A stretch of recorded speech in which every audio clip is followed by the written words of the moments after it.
की जानकारी दीजिए। विरार रन 19 फरवरी को है। संडे है, नेक्स्ट संडे है, और इसमें 1.5 किलोमीटर्स, 3 किलोमीटर्स, और ये साल हमने 10 किलोमीटर्स का इंट्रोडक्शन किया है। तो 15 फरवरी तक उसके एंट्रीज अभी तक ओपन है, तो अगर आपने एंट्री या गूगल फॉर्म्स नहीं भरे हैं तो प्लीज़ पार्टिसिपेट। ये आयोजन मुख्य रूप से अमेया क्लब की तरफ से किया जा रहा है। अमेया क्लब एक बहुत बड़ा नाम है और अमेया क्लब में कई सारे ऐसे स्पोर्ट्स जो है उनका प्रशिक्षण दिया जाता है। तो अमेया क्लब खुद को कहाँ रखता है जब उसके पार्टिसिपेट देश और दुनिया में अलग अलग जगह बाहर निकलते हैं? पहले तो ये रन का जो 10 किलोमीटर्स जो है वो हमारे क्लब से शुरू होने वाला है और एंड भी यहाँ पे होने वाला है, तो that is a we are a part of it. उसके अलावा क्लब के अंडर हमारे पास 20 to 25 स्पोर्ट्स की एक्टिविटीज़ है, जैसे स्विमिंग है, स्केटिंग है, एथलेटिक्स है, क्रिकेट है, टर्फ फुटबॉल है, लॉन टेनिस का कोर्ट है हमारे पास अभी बैडमिंटन के कोर्ट्स बन रहे हैं। ऐसे हमारे पास बहुत सारे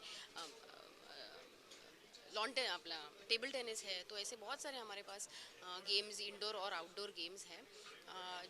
आपने जैसे पूछा, हमारे तरफ हमारे क्लब में से जो लड़के बाहर जाते हैं तो उसका हमें बहुत प्राउड फील होता है, ऑल्सो बिकॉज हमारे पास वो एक छोटे लेवल पे या एकदम कम कम एज में आते हैं, और हमारे जो कोचेज़ यहाँ पे हमने रखे हुए हैं वो खुद नेशनल स्टेट लेवल के होने के वजह से वो जो ट्रेनिंग देते हैं तो वो यही विजन से ट्रेनिंग देते हैं कि हमारा बच्चा स्टेट या नेशनल लेवल पहुँचे।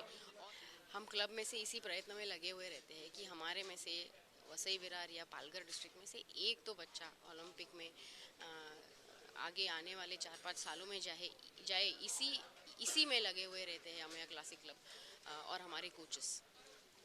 दीदी अभी आपने प्रेस कॉन्फ्रेंस में कई चीज़ों का जिक्र किया कि आप खुद एक स्पोर्ट्स पर्सन है और आपने एक चीज़ पे जोर दिया कि ऐसे स्पोर्ट्स को बढ़ावा ज़्यादा दिया जाता है तो आगे जाके फ्यूचर जो है उसमें कुछ हासिल कर पाए। जी, तो उसके बारे में क्या कहना चाहिए? तो मैं खुद एक स्पोर्ट्स पर्सन हूँ। मैं एक एथलीट हुआ करती थी मेरे स्कूल में। हम लोग खो खो में स्टेट लेवल तक पहुँचे हैं, और मैं लॉन टेनिस की प्लेयर भी रह चुकी हूँ।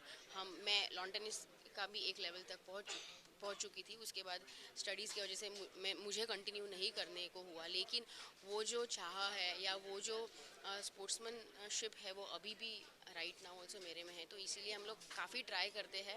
आपने जैसे पूछा कि हम क्यों ऐसे स्पोर्ट्स को बढ़ावा देते हैं जिसमें आगे जाके करियर हो। आप सोचो, अगर एक बच्चा 5 साल की उम्र से उसके आगे 25 साल अगर एक स्पोर्ट को देवे, वो उसमें XYZ पैसा खर्चा करता है, उसके माँ बाप उसमें XYZ पैसा खर्चा करते हैं, या टाइम बहुत बहुत ज़्यादा टाइम देते हैं आजकल के माँ बाप स्पोर्ट्स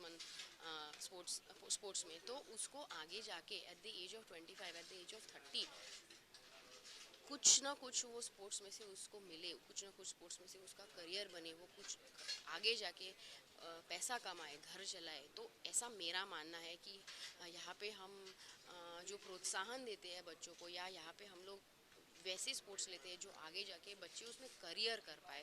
खुद को ऐसा फील नहीं होना चाहिए कि मैंने भाई 20 साल ये स्पोर्ट्स में लगाए लेकिन मुझे इसमें से कुछ आता नहीं है बाद में, क्योंकि स्पोर्ट्समैन की लाइफ एक 30 to 35 ईयर्स की ही होती है। उसके बाद वो रिटायर होते हैं, बॉडी उनकी रिटायर ऑटोमेटिक हो जाती है, तो उसके बाद क्या, तो उसके बाद का जो विजन है हमारा कि उसके बाद वो बच्चा 30-35 साल जो कोई स्पोर्ट्स को देता है उसके बाद उसका करियर होना चाहिए, उसके बाद उसका घर चलना चाहिए। This is what I personally think.